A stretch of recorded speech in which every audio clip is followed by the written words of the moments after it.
Brought to you by NBC bearing, भारताची पहिली bearing उत्पादक। आज मी विधानसभेचे अध्यक्ष श्री राहुल नार्वेकर साहेब यांना विनंती केली होती की मुंबईच्या रस्त्यांसंदर्भामध्ये एक बैठक ही महानगरपालिकेचे आयुक्त आणि रोड डिपार्टमेंटचे ऑफिसर्स आणि ॲडिशनल MC यांची लावण्यात यावी। भारतीय जनता पार्टीच्या मुंबईचे आमदार या बैठकीला उपस्थित होते।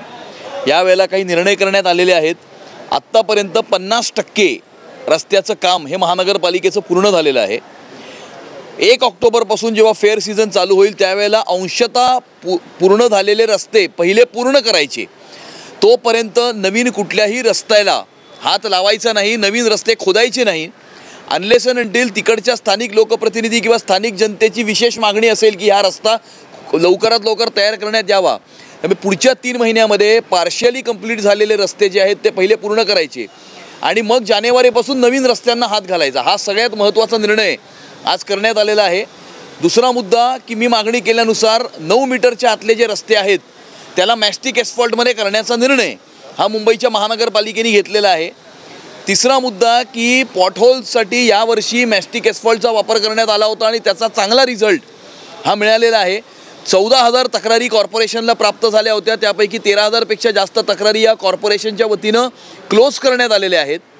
आणि याच्या पुढे मुंबई शहरातला प्रत्येक फुटपाथ हा पेवर ब्लॉकमध्ये किंवा ब्लॉकमध्ये नसून स्टॅम्प कॉन्क्रीटमध्ये तो फुटपाथ करण्यात येईल, जेणेकरून येणाऱ्या जाणाऱ्या लोकांना चालायला पण चांगलं राहील आणि तो लवकरात लवकर फुटपाथ ते पेवर ब्लॉक निघतात त्यामुळे परत पैसे खर्च करावे लागतात।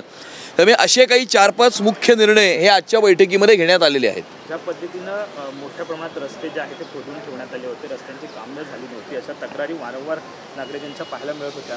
आता ठोस पावलं महापालिका काय उचलणार आहे या सगळ्या याच्यामध्ये? आज महापालिकेच्या वतीनं एक करंट स्टेटस हे प्रेझेंट करण्यात आलं की फेज 1 मधले किती रस्ते 100% कंप्लीट आहेत, किती पार्शियल कंप्लीट आहेत आणि कितीला हातही लावलेला नाही आहे। सिमिलर स्टेटस फेज 2चं देण्यात आलं।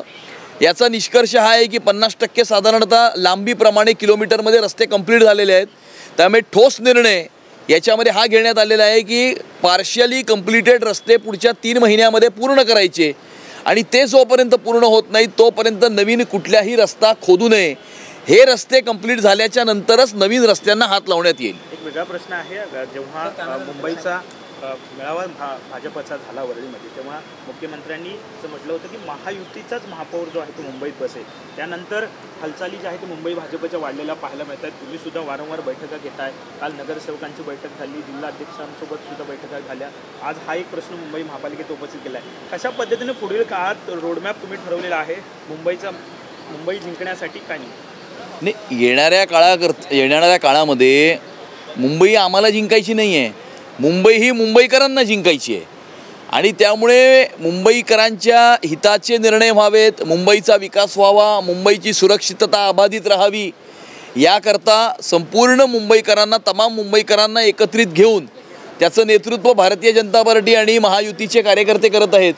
आणि मुंबईकर मोठ्या आशा, अपेक्षा आणि आकांक्षांनी हे भारतीय जनता पार्टी आणि महायुतीकडे पाहत आहेत की गेल्या 11 वर्षामध्ये ज्या प्रकारे केंद्र आणि राज्य शासनाच्या मार्फत विकास झाला तसाच विकास हा मुंबईच्या महानगरपालिकेच्या माध्यमातून भविष्य काळामध्ये व्हावा, हे स्वप्न मुंबईकरांचं पूर्ण करण्याकरता आम्ही कटिबद्ध आहोत। एक शेवटचा प्रश्न, ज्या पद्धतीनं महाविकास आघाडीतले सगळेच नेते जे आहेत कोर्ट चोरीवरती बोलत आहेत, तर दुसरीकडे आता राज ठाकरेंनी सुद्धा ही रीज आहे ती ओढायला सुरुवात केली। आजच्या बैठकीमध्ये त्यांनी पदाधिकाऱ्यांना सूचना दिल्यात की कुठे कुठे मतदान चोरी झालेलं आहे, विधानसभेत असेल लोकसभेत असेल, याकडे लक्ष द्या, बोगस मतदार ज्या ठिकाणी असतील त्याकडे लक्ष द्या असे आदेश दिले। हे बघा, असं आहे की अशा प्रकारचा रडीचा डाव खेळण्यापेक्षा आपण कुठे कमी पडलो, आपल्याला जनतेपर्यंत पोहोचण्यामध्ये आपण कुठे कमी पडलो, आपण चांगला विकासाभिमुख एजेंडा आणण्यासाठी कुठे आम्ही कमी पडलो किंवा जनतेच्या हृदयापर्यंत पोहोचण्यामध्ये आम्ही कुठे कमी पडलो याची जर कारणमीमांसा काही लोकांनी केली तर मला असं वाटतं की त्यांच्यासाठीच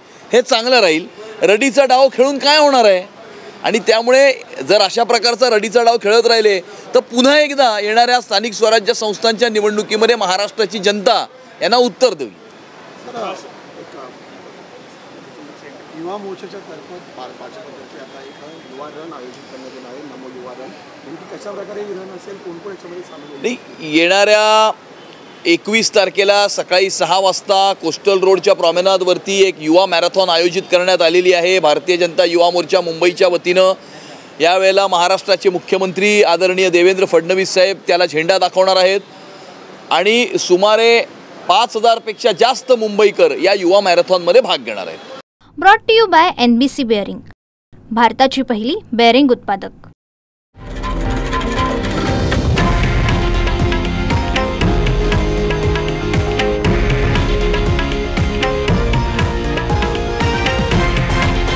हे आहे देशातील नंबर 1 न्यूज नेटवर्क आणि आपण पाहत आहात TV9 मराठी, एकमेव.